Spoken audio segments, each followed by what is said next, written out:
Hi guys! Good morning! Nakita niyo to guys? Yan. Hindi to ice cream ha. Pinya lang na nilagay sa ice cream. Pero kasi guys, alam mo, naisip ko, di ba minsan ba? Hindi. Gagawin ko lang madalas.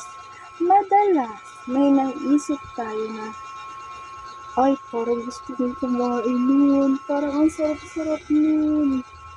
Gusto ko kakain ako mamaya. Yung mga parang ganun guys. Pero, pag sa lalaki, sasabihin lang nila, food trip. Pero pag ang babae nagaganon, hello guys, ano agad i-comment nila guys? Hala, naglilihi ka pa? Di ba guys? Ganun agad. Unang bungad sasabihin nila, hala, naglilihi ka ba? Pangalawang bungad, oh, ano na naman naiisipan mong kainin? Stress eating yan, no?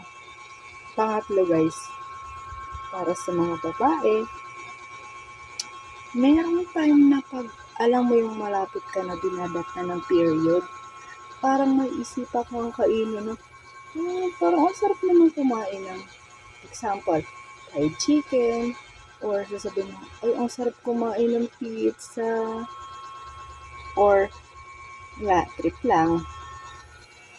Pero pag kinain mo na yun,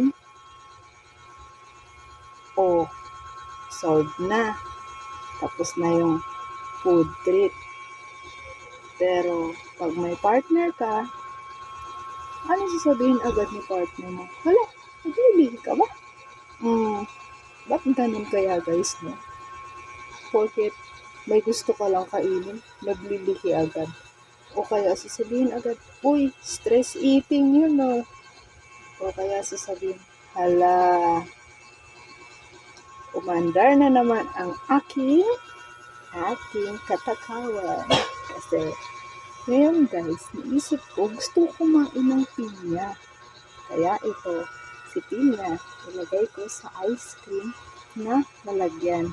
Kaya kunwari, iniisip ko na lang, pinya ice cream. Di ganun ba?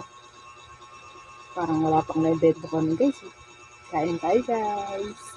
Yun lang po ang naisip ko na bakit kaya ganun? Ang topic na naisip ko ay yung cravings natin mga babae at lalaki na may iba-ibang comment. Diba guys? Hindi natin maiiwasan yun.